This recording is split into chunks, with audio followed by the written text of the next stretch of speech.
Shrimad Bhagavad Gita chapter 6 श्लोक number 31-32। आइए सुनते हैं इन श्लोकों की संस्कृत, हिंदी और उसके बारे में ग्रुप डिस्कशन। भगवान कृष्ण के शब्दों के गहरे अर्थ। सर्वभूत स्थितं यो मां भजत्येक त्वमस्थितः सर्वथा वर्तमानोऽपि स योगी मयि वर्तते। आत्मौपम्येन सर्वत्र समं पश्यति यो अर्जुन सुखं वा यदि वा दुःखं स योगी परमो मतः। हाँ जी, विमी जी आप पढ़िए हिंदी। हाँ जी। जो पुरुष एक ही भाव में स्थित होकर संपूर्ण भूतों में आत्म रूप से स्थित मुझ सच्चिदानंद घन वासुदेव को भजता है, वह योगी सब प्रकार से बरतता हुआ भी मुझ में ही बरतता है।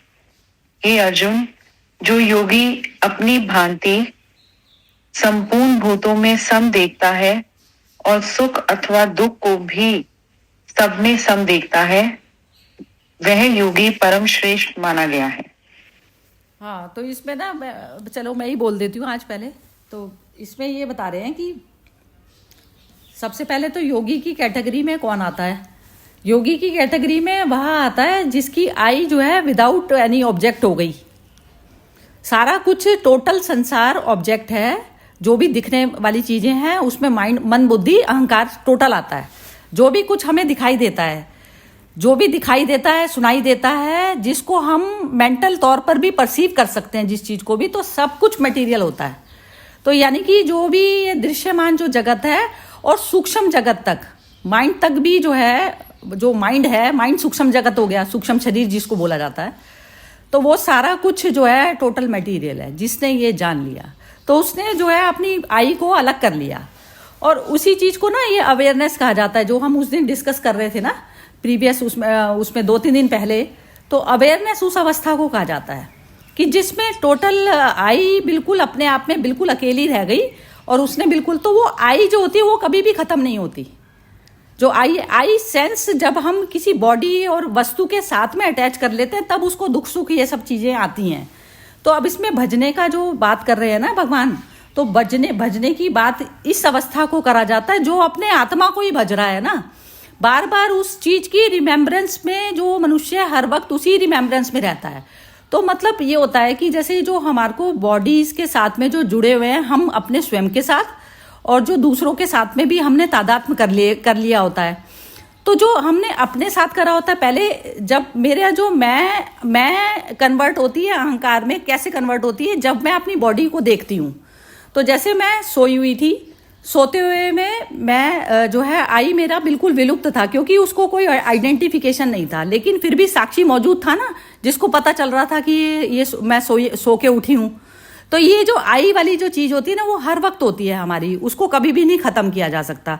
वो जन्म मृत्यु से परे है वो अवस्था।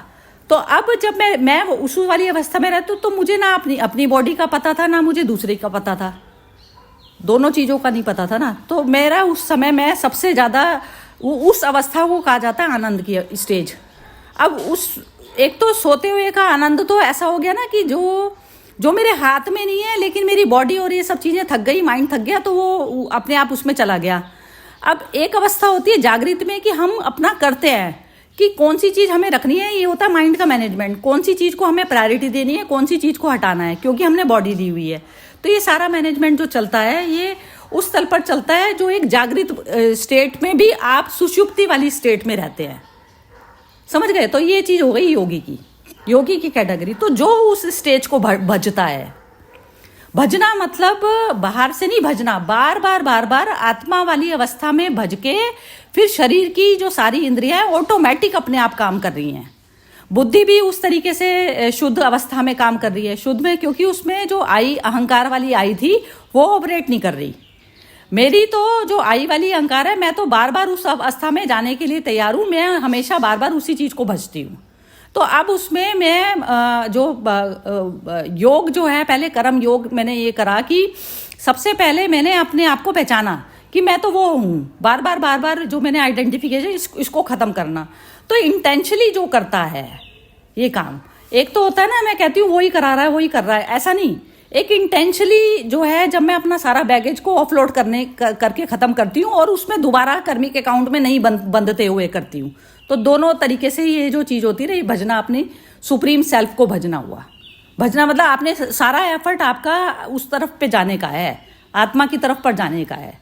जो शरीर के जो बीच में जो कर्मिक अकाउंट आया है उसको इस तरीके से डिसॉल्व करना है कि आप उसमें प्रतिष्ठित हो जाएं, सुषुप्ति जागृत वाली स्टेट में हो जाए, मतलब वेकिंग स्टेट ही आपकी वैसी बन जाए। अब इसमें कह रहे हैं, हे अर्जुन, जो योगी अपनी भांति संपूर्ण भूतों में सम देखता है और सुख और दुख को भी सब में सम देखता है, वह योगी परम श्रेष्ठ जो है माना गया है। परम वाली अवस्था ही वही आती है जहां पर परम वाला जो कृत्य है, जो भी काम होगा, एक्शन होगा, वो आपका होगा ही तभी होगा। तब होगा कि जो आपने बॉडी ली है, आप बॉडी भाव से हटकर बॉडी के थ्रू आप काम करते हैं, तब आपका जो आता है। और समावस्था वही होती है। समावस्था जब मैं अपनी ही आत्मा को उपलब्ध होकर जो भी काम करती हूँ, तो तब मैं कर पाती हूँ ना।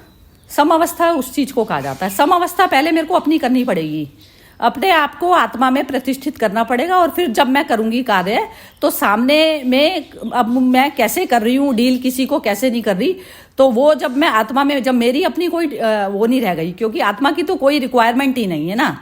चेतना वाले लेवल पर मैं जीरो हो जाती हूँ। चेतना वाले लेवल पर मेरे को बॉडी से रिलेटेड जो बंदे हैं सब कुछ है, तो उसमें मेरे को संभाव तब आता है जब मुझे ये पता होता है कि ये जो एनर्जी, जो शुद्ध एनर्जी है, वही सामने वाले में है। तो अब उसके मन को किस तरीके से मोल्ड करना है। जैसे हमें एक बच्चे को मोल्ड करा जाता है कि बच्चे की चेतना पे जब आप काम करते हैं ना, तो जैसे उसका बार बार तरह तरह की चीज़ों में मन दौड़ रहा है और उसको आप पढ़ाने बैठा रहे हैं, तो आप उसको हर तरीके से ऐसे सामदंड भेद अपनाती है ना मदर की, उसका जो है अपना इंटरेस्ट पैदा हो, ना कि फोर्सफुली वो करे। क्योंकि जब तक अपना इंटरेस्ट नहीं बनता ना इंसान का, तो उसको ऐसे समझा दिया जाता है। तो ऐसे ही भगवान जो है इसको अर्जुन को समझा रहे हैं, ऐसा करके समझा रहे हैं कि जैसे वो बार बार स्नीक करना चाह रहा है वहां से, तो उसको ऐसा बार उस वैसी स्टेज पे लाके खड़ा कर रहे हैं कि ताकि वो जो है भाग ना पाए, और इस समय में जो भागना भी है उसके लिए गलत कर्म ना बन जाए। तो गलत कर्म करने से, तो ऐसे ही बच्चे को करा जाता है। जैसे बच्चा कहीं कुछ उसका माइंड वो हो रहा है, डिस्ट्रैक्ट हो रहा है, तो डिस्ट्रैक्शन जो है, हम डिस्ट्रैक्शन को इस तरीके से मोल्ड करें, तो ऐसा बिहेवियर हमारा सारे ह्यूमन क्या मतलब टोटल जगत के एक एक कण के साथ में हमारा यही बिहेवियर होना चाहिए। तो तब हम जो है आत्मा में प्रतिष्ठित वाली जो योग वाली अवस्था होती है, ये तब आती है। तो मुझे ऐसा लगता है कि आ गया होगा समझ में। तो अब इसको एक बार विमी जी ही एक्सप्लेन करेंगी, क्योंकि ये फिर इनको जाना है, तो ये बाकी जब जो दूसरे बचेंगे तो वो अपने हिसाब से कर सकते हैं। हाँ जी, हाँ जी। इसमें वो पहले वाले में वैसे वो प्रेम भाटिया जी कहते थे हमेशा से कि अपने आई को आईसीयू में रखना। तो आई, जैसे आपने कहा, आई तो है ही, अपना आई है, पर उसको जैसे उसके ऊपर ही आपका कंट्रोल का हो, या बार बार आप वो जैसे वो भटक रहा है, जो आप कह रहे हो कि स्नीक आउट करने की कोशिश कर रहा है, उसको फिर से बार बार अपने उस पर लेके आना, कहते हैं अपनी उस मतलब वो उछले ना, और हाइपरनेस का जो आई का हमेशा रहता है उसको कंट्रोल करना। और ये दूसरे में तो संभावी है, जो जब आप दूसरे में भी keeping your putting your self in other person shoes जैसे कहते हैं, यदि आप उस भाव से काम करोगे तो आप फिर वो आप अपने लिए ही कर रहे हो ना। फिर अपना मेरा अपना तो रहा ही नहीं, फिर आप अपने लिए कर रहे हो, और अपने लिए करोगे तो नेचुरली बेस्ट ऑफ बेस्ट ही करोगे। और तो वही वो संभाव से कहा है, संभाव से देखना, और सुख दुख अथवा दुख को भी सब में सम देखता है। और वही मतलब हर स्थिति में आप एक बैलेंस्ड अप्रोच लेके चल रहे हो, किसी में ज्यादा एक्साइटेड नहीं हो रहे हो, किसी में ज्यादा जैसे वो नेगेटिविटी और पॉजिटिविटी नहीं, वो आपका पेंडुलम जो है, जो इधर उधर घूमता रहता है। आपकी हमेशा कोशिश होनी चाहिए कि आप वो बैलेंस पोजीशन करें, और वही है पूरे जीवन में हमारी वही कोशिश रहती है कि ये करना है। बहुत ही बढ़िया, परफेक्ट है। हाँ जी, अनामिका आप बोलिए इसके बारे में। सरिता जी आज नहीं देंगे। अच्छा ठीक है, कोई बात नहीं, फिर कौन बोलेगा, मोना बोलेगी फिर। नहीं दीपा, दीपा आपने सुना है पुराना, आप बोल सकते हैं। जी मैंने नहीं सुना, मैं फिर अब आज सुनूंगी सिर्फ, है ना। 31 और 32 है ये, जो 2 श्लोक किए हैं अच्छा हमने। जी। चलो ठीक है, कोई बात अच्छा। नहीं, फिर ये पहले मोना से पूछते हैं। हाँ मोना जरा बताओ। ये वही जो मतलब विमी जी ने बोला, मुझे भी वही ध्यान आया था। वो जो भाटिया अंकल ने बोला था आईसीयू का ना, मतलब उसमें हम अपन मतलब ध्यान रखें अपना कि हमारा मन कहाँ जा रहा है, किधर को जा रहा है। वो मतलब जाता है तो उस इतनी मतलब वो जो आपने क्वेश्चन किया था ना, अवेयरनेस, इतनी अवेयरनेस होनी चाहिए कि हमें पता चल जाए कि मतलब साक्षी भाव में हमें देखना, लेकिन वो हो नहीं पाता, वो हो जाता है, गड़बड़ हो जाती है।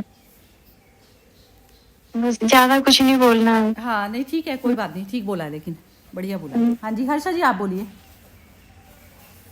हाँ, सबने जैसे बोलते हैं ना, इसका सार तो एक ही रहता है कि जहां भी जिसमें भी मैं देखूं, मैं क्या देखती हूँ वो अवेयरनेस मुझे लेना है। और जैसे आपने कहा कि इंद्रियां जब तक स्वच्छ नहीं हो जाती, जैसे आंख, उपनिषद शायद आप लोग पढ़े होंगे, कठोपनिषद में बोलते हैं ना, the inner I, the inner ear. तो ये जो इनर ईयर जब अपने अंदर जागृत हो जाती है ना, तो हमारी अवेयरनेस बढ़ जाती है। तो हम लोग नॉर्मल लिसनिंग नहीं करते, हम लोग सब चीज का अंदर का सार देखकर करते हैं। तो खाने का, पीने का जो भी होता है ना, हम लोग फिर टेस्ट गवर्न नहीं करता है, उसके गुण गवर्न करते हैं। तो जो हम जैसे जितनी जागृतता में हम आते जाते हैं ना, तो हमारे ये जो इनर ऑर्गन्स जो है, सूक्ष्म सूक्ष्म इंद्रियां जो है ना, वो बहुत प्रफुल्लित होते जाते हैं। और हम लोग को समझ शक्ति भी आ जाती है, हमारा माइंड भी बहुत सटल होते जाता है। जितना हम अंतर्मुखी जाते रहते हैं ना, तो सब चीज की सुजागी बहुत बढ़ती जाती है। तो क्या कितने बार तो जैसे हमारे अंदर हमारे घर में आते थे चंपकलाल जी जो रहते, तो शेरविंदो के बहुत नजदीक के सेवक थे। तो उन्होंने जब कोई आते थे ना, तो मेरे ससुर सबको बोलते थे आप आओ आप आओ। तो बोलते थे नहीं, आपको नहीं मालूम है कि ये लोग क्या फेंक कर जाते हैं मेरे पास। तो एक जागृति इतनी आ जाती थी ना कि सिलेक्टिव हो जाता है आदमी, की मुझे फिल्टर बहुत स्ट्रांग हो जाते हैं अपने। तो अवेयरनेस जितनी बढ़ती है ना, उतने हमारे फिल्टर भी बहुत स्ट्रांग हो जाते हैं। तो we can choose very consciously what is right, and we have the will power also to do what is right, because हमारे प्रेजुडिसेस, हमारे प्रेफरेंसेस सब बैकग्राउंड में चले जाते हैं। क्लैरिटी ऑफ परसेप्शन बहुत आ जाता है। तो ये जो अवेयरनेस की जो ये बात कर रहे हैं दोनों श्लोकस में ना, तो उसमें तो परम भक्त का एकदम बड़ी निशानी होती है कि वो ईश्वर जो चाहे वही वो करे। और सच्ची समर्पण तभी होती है जब हमारी अवेयरनेस जितनी बढ़ती जाएगी ना, उतना हमारा समर्पण और भी पावरफुल होते जाएगा, क्योंकि हम कितने चीज को फिर त्याग देते हैं। outwardly। एक बार दोबारा रिपीट करना, ये जैसे आप लास्ट वाला सेंटेंस बोला क्या थोड़ा हर्षा जी आपका। स्थिति जो होती है, स्थिति में भी या सुषुप्ति की स्थिति में बहुत बढ़ जाता है। और हमारी जागृतता इतनी बढ़ जाती है कि जैसे आप बोलते हैं ना, सुषुप्ति में भी चलते रहता है कि आदमी को लगता है कि ये कुछ कर नहीं रहा है, पर सब कुछ ये कर रहा है।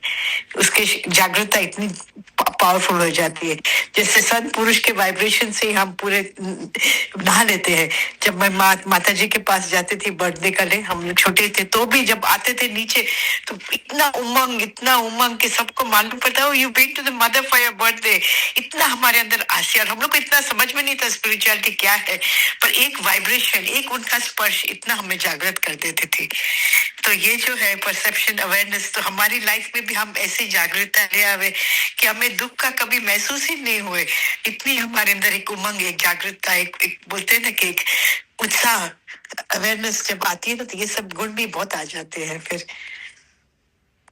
हाँ ठीक है, बढ़िया, बहुत बढ़िया।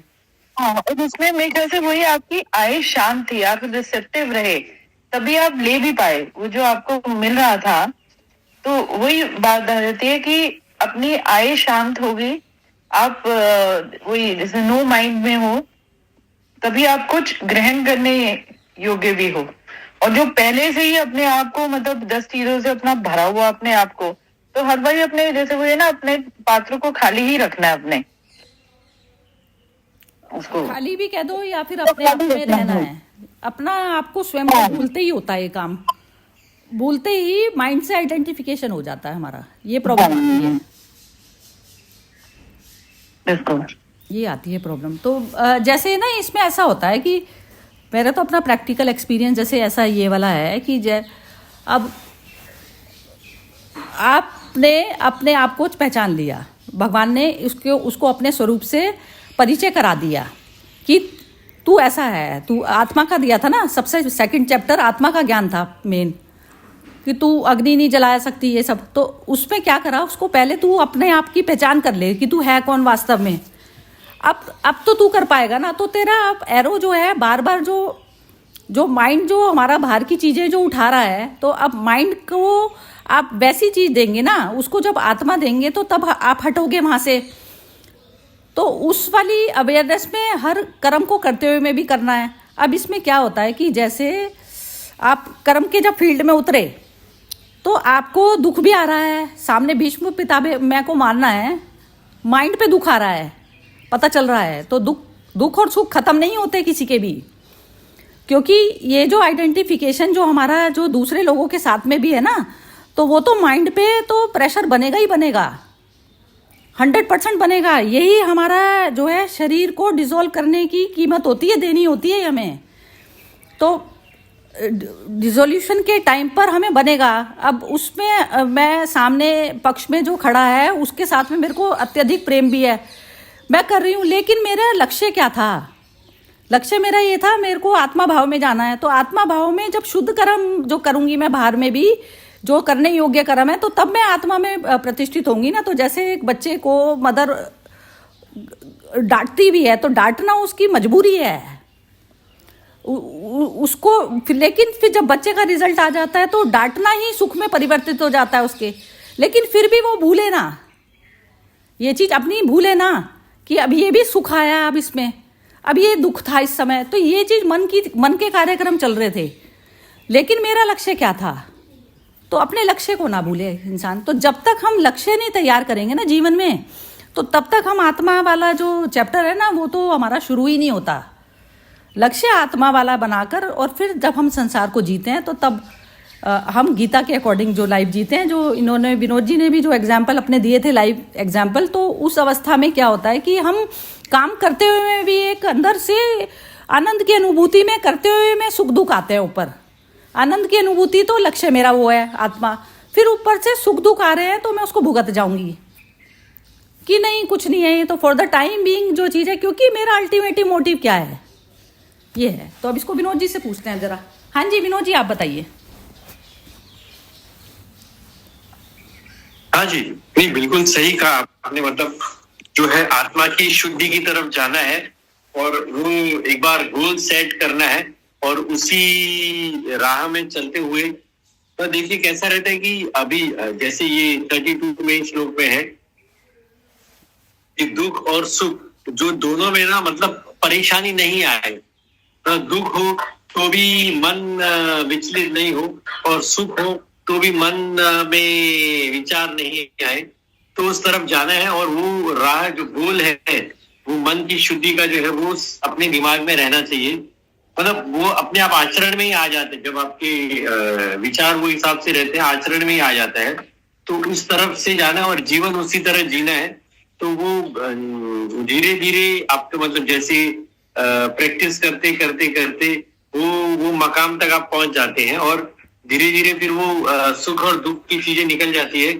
और सच्चिदानंद रूप जो है, जो इसमें 31 में भी कहा गया है, वो रूप को पाने के लिए ये असेंशियल है कि दोनों साइड से हम सुख और दुख पे एक ही रहे और वो उसी के साथ चलते हैं। बस बढ़िया, ये बिल्कुल ठीक बोला आपने। ये सुख और दुख दोनों उस वर्ड का नाम है जहां हमें भूल गया अपनी स्वयं को भूल गए। और फिर दूसरा ऐसा भी होता है कि जैसे हमने कोई सही कर्म कर लिया और उसमें हमें अप्रिसिएशन बाहर से मिल गया, तो उस समय जो हमने आनंद की अनुभूति की थी ना, फिर खो जाती है वो अनुभूति, फिर खो जाती है। फिर दुनिया की उसमें जो क्रिटिसाइज करती है उसमें भी फंसते हैं, जो अप्रिसिएशन जो मिलता है उसको डाइजेस्ट नहीं कर पाते, क्योंकि ईगो आ जाती है ना, फिर वापस ईगो आती है। तो ऐसा हर क्षण में कहा ना भगवान ने कि हर क्षण में तू मुझे याद कर।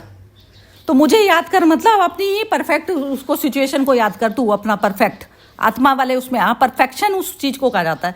तो अब जैसे कोई हम किसी के काम को लें, कर्म को लें, यदि किसी के सपोज कीजिए किसी के पास एक ही हाथ है, वो एक ही हाथ से बना रहा है, लेकिन वो शून्य भाव में बना रहा है, तो वो चीज जो वस्तु है वो वस्तु परफेक्ट उससे निकली गई है, तो उस वस्तु को परफेक्ट कह सकते हैं।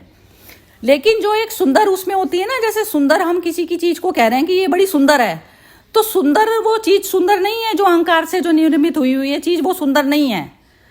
तो जो आत्मा में प्रतिष्ठित व्यक्ति होता है ना, वो ऐसा देखकर अप्रिशिएट और वो करता है, उसको क्रिटिसाइज करता है किसी भी चीज वर्ल्ड की चीजों को। तो ये अवस्था सम अवस्था होती है।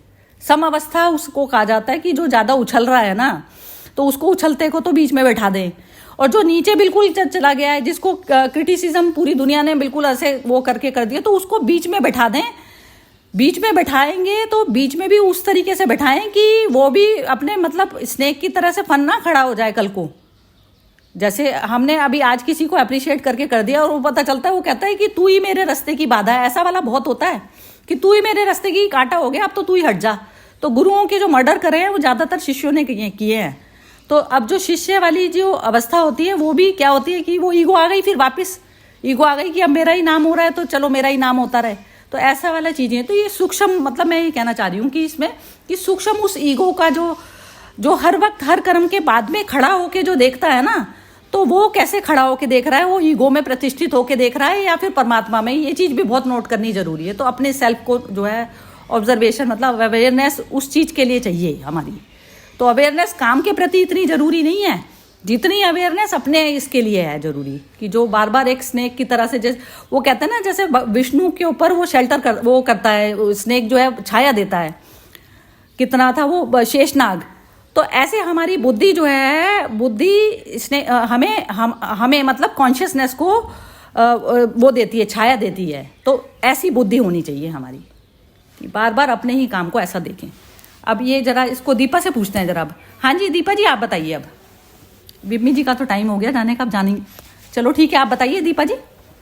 हाँ जी मैं भी कोशिश करती हूँ। मतलब इसमें बोला है कि वासुदेव सच्चिदानंद को भजता है और योगी सब प्रकार से बरतता हुआ भी, मतलब एक तो उसमें भजन का वो महत्व बताया है कि जो ईश्वर है इसमें सब, क्योंकि ईश्वर तो सब में है, मगर वो जो उसको भजता है वो भी मुझ में ही बरतता है। एक तो वो बताया। फिर दूसरा इन्होंने बताया संभूतों में सम देखता है, जो कि दुख और सुख को सम देखता है। तो वो श्रेष्ठ है, क्योंकि देखो दुख और सुख को तो बहुत ही मतलब पॉसिबल नहीं है संसारिक व्यक्ति के लिए एक मतलब उसको सम देखना, क्योंकि भाई दुख हमें बिल्कुल ही निचोड़ देता है लाइफ में। मगर वो कह रहे हैं वो सम देखता है, वो देखता है कि चलो ये आया और ये आया, क्योंकि वो मुझे ऐसे लगता है शायद वो दृष्टा भाव में अगर वो स्थित हो गया तो वो तभी देख पाएगा ना, अदरवाइज तो उसमें वो फंसा हुआ है। तो मतलब यही बात है, बस इतना ही। हाँ यही है, आत्मा को भजना उस चीज को कहा जाता है कि मन पर आ रहे हैं, मेरे माइंड पर आ रहे हैं, मशीन पे आ रहे हैं दुख सुख, बस ये होता है। अपने आप को आत्मा को भजना उसी चीज को कहा जाता है। भजना हर वक्त उसको कि मैं देखने वाला बन गया, ये मन पे आ रही है, लेकिन मेरा लक्ष्य क्या है, अवेयरनेस, शुद्ध बोध आत्मा हूँ जिसका कोई जन्म ना मृत्यु, उस वाली स्टेज में आकर फिर होता है। तो ये अवस्था आनी ही चाहिए। इतना टाइम जैसे गीता में है तो हर क्षण जो है स्मृति इस तरीके की होनी चाहिए हर मनुष्य की। मनुष्य जीवन में आकर और आपने इस तरीके का जो भी आपने पार्ट अपना शुद्ध करके नहीं यूज किया है, तो नेक्स्ट बर्थ में आपको वो पार्ट नहीं मिलता है, ऐसा होता है। तो ये चीजें जो कर्म की जो फिलॉसफी कहती है कि आपको जो पोटेंशियलिटी दी हुई है ना, उसको अल्टीमेट यूज आप तभी कर सकते हैं जब आप ईगोलेस हो जाते हैं। ईगो लेस का मतलब ये नहीं कि नहीं हो गए आप हैं प्रेजेंट, लेकिन आई जो है शुद्ध आई ऑपरेट कर रही है इस बॉडी को, ना कि अहंकार वाली आई, ये मतलब है। तो ऐसा नहीं है कि हम कहें कि परमात्मा करता है, परमात्मा ही तो मैं स्वयं परमात्मा ही तो हूँ। तो वो परमात्मा जब आई वाला जो प्रॉपर विदाउट एनी मटेरियल हो गई ना, तो उससे ऑपरेट करनी है बॉडी। तो ये कन्फ्यूजन ना मेरे को सबकी जैसे जो कमेंट होती है ना, कई बार ये कन्फ्यूजन सा ऐसा दिखता है जब स्टेटमेंट जब बोलते हैं ना, तो इस वजह से मैं बस बार बार थोड़ा सा बीच में इंटरफेयर करती हूँ। तो जब भी ऐसा लगेगा ना मुझे कि ऐसे उस पर बोलना लग गए हैं, तो फिर मैं अपने आप ही मौन हो जाऊंगी। मतलब ये चीज़ है। तो एक बार जरा विनोद जी और हर्षा जी से एक बार और पूछना चाहती हूँ मैं। हाँ जी विनोद जी, जरा आप बोलिए पहले। मैं समझा नहीं, क्या पॉइंट बोला आपने? मतलब जो आई है ना, जैसे हम कहते हैं कि परमात्मा कराता है, तो ना सब लोग ऐसा बोलते हैं। जैसे अवेयरनेस में उस अवस्था का नाम कहती हूँ कि जो आई है ना वो शुद्ध आई हो जाती है। आई मतलब जो विदाउट बॉडी है ना, वैसी आई हो जाती है। तो अब बॉडी को वो एज अ इंस्ट्रूमेंट मान के इस्तेमाल करती है, बुद्धि को भी करती है। सारी पोटेंशियलिटी हम तभी यूज कर पाते हैं ना जहाँ हमारे अपने डर नहीं होते, ईर्ष्या नहीं होती, मतलब सिर्फ प्रेम तत्व से हम ऑपरेट कर रहे होते हैं। प्रेम तत्व है ना? मतलब ये सम दृष्टि से देखते हैं। मतलब देखिए, जब भी मतलब कि आय शुद्ध हो जाती है, मतलब कि अभी हम सम दृष्टि से सबकी तरफ देखेंगे, ये जो सामने वाला है इसमें भी भगवान ही है, ये भी मेरा ही रूप है। तो वो जब दृष्टि आ जाती है और दुख सुख से परे हो जाते हैं, तो आय जो है अपने आप वो आपका रिफाइन हो जाता है कि आप सबको एक ही सम दृष्टि से देख रहे हैं। तो आपके अंदर वो पावर भी आ जाता है और सब पॉजिटिविटी आ जाती है। तो आपकी पॉजिटिविटी सामने ट्रांसफर भी होती है। तो वो हिसाब से आय जो है शुद्ध हो जाता है। बिल्कुल सही कहा। हाँ, ये मैं कहना चाह रही हूँ, यही बात है। ये उस दिन है ना, आप नहीं थे शायद, इसमें बुद्धवाणी में हुआ था ये चीज कि जैसे उसमें एक स्टोरी हुई थी। मैंने एक स्टोरी इसमें भेजी थी, ग्रुप में भेजी थी। तो उसमें ना अवेयरनेस और कॉन्सेंट्रेशन के ऊपर था। तो मैं ये बोलना चाह रही थी कि उसमें अवेयरनेस उस अवस्था का नाम होता है। अवेयरनेस पहले कंसंट्रेशन से पहले आनी चाहिए। अब हमें कंसंट्रेट किस पे करना है? जब तक हम अवेयरनेस में नहीं आएंगे तो हमें कंसंट्रेशन, तो जैसे अब मेरा मन यदि किसी का मर्डर करने का कर रहा है तो मैं उसी पे कंसंट्रेट करूंगी ना। तो वो तो कंसंट्रेशन तो होती है कि आप एक ही ऑब्जेक्ट पर 100% लग गए, लेकिन लगना कौन से ऑब्जेक्ट पर है, ये चीज मेरे को अवेयरनेस से आएगी ना। मैं कौन हूं इससे आएगी ना, ये मैं कह रही थी। तो ये अवेयरनेस ना सबकी जो कमेंट थी उस समय ये थी कि जैसे अवेयरनेस को ये बोल रहे थे कि कंसंट्रेशन करके जो है बहुत अच्छी डीप कंसंट्रेट होकर आप जो है काम कर रहे, काम करने से पहले अवेयरनेस चाहिए। मैं ये कह रही थी, काम करने से पहले अवेयरनेस चाहिए। तो आप बताओ जरा विनोद जी, जरा इसके बारे में थोड़ा सा जो मैंने अभी बोला। हाँ, मतलब देखिए, मतलब ये अवेयरनेस जैसे आप कह रहे हो मतलब कि जब भी आप सम दृष्टि देखते हो तो अवेयरनेस अपने आप, मतलब मैं उसमें थोड़ा चेंज चाहता हूँ कि ये आप लाने की कोशिश करोगे तो नहीं आएगी। हमको प्योर आई की तरफ जाना है और सम दृष्टि की तरफ जाना है, दुख और सुख से परे जाना है। जब ये आप आचरण में लेके आते हो, अपने डेली रूटीन लाइफ में लेके आते हो, तो वो आई की शुद्धि अपने आप होती है और वो उस तरह आपके एक्शन भी उस तरफ जाएंगे। हाँ, तो वो आचरण में अपने आप लाएंगे तो वो मतलब कि वो एक आर्टिफिशियल हो जाती है। लेकिन अगर आप इस तरह से अपने शुद्धि करते हो तो वो आचरण में वो आए वाला जो आप बोले वो अब धीरे धीरे आ जाएगा अपने आप। हाँ, प्रैक्टिस में अच्छा, आ जाएगा। ये आ गया। अब इसके बाद ही तो कंसंट्रेट कर सकेंगे ना कि किस पे कंसंट्रेट करना है। कंसंट्रेट कर रहे हैं, लेकिन उसको आप आर्टिफिशियली करोगे तो नहीं होगा। तो अगर आप आचरण में आए अपनी शुद्ध करने के लिए वो 2-3 चीजें जैसे आपने गीता में बताई, वो उस टारगेट की तरफ आप जाते हो तो अपने आप वो आपके उसमें आचरण में आ जाएगी। लेकिन कंसंट्रेशन तो कर रहे हैं जो आप बोल रहे हो, मतलब गोल जो है सेट करना है कि हमको इस तरफ जाना है, आत्मा की शुद्धि की तरफ जाना है, तो वो आचरण में भी आते जाएगा और धीरे धीरे प्रैक्टिस से होता जाएगा। हाँ, जैसे ये ना 2 तरफा तीर चला। पहले भगवान ने कहा कि तू जो है ना अब पहले अवेयरनेस में आ जा। तो एक तरफ अवेयरनेस, अब तुमने सामने में दूसरे पे करा, तो अब उसमें तू फिर अब मत देख कि कौन खड़ा है कौन नहीं खड़ा सामने। बस अब इसको खत्म करना है क्योंकि असत्य के उसमें पार्ट में खड़ा है वो। तो अब उसमें जो है बस तेरे को तीर चलाना है। मतलब हमें पहले ही आनी चाहिए कि हमें मतलब ध्यान लगाना किस चीज पे। अगर वो अवेयरनेस ही नहीं है तो हम मतलब हर कहीं तो अपना ध्यान नहीं दौड़ा सकते ना। हेलो। हाँ हाँ हाँ ठीक है, बढ़िया। मतलब कि जो मतलब कि लाइक जैसे अभी ये अर्जुन के उसमें भी था, तो वो दूसरी चीजों में मतलब भाग रहा है कि मतलब मुझे ऐसे नहीं करना, मुझे वैसे नहीं करना, लेकिन मतलब जो सही है उस पे उसका ध्यान नहीं ना, मतलब उस चीज के बारे में अवेयर नहीं है। आप अगर उस टाइम पे रन छोड़ के भी चले जाओगे तो वो मतलब कोई दूसरा वहां पर आके उस चीज को करने वाला है। तो मतलब वही कृष्ण भगवान ने उन्हें वैसा मतलब ज्ञान दिया, तो मतलब पहले अवेयरनेस उनमें थी, फिर उसके बाद उन्होंने उस चीज पे फंक्शन किया।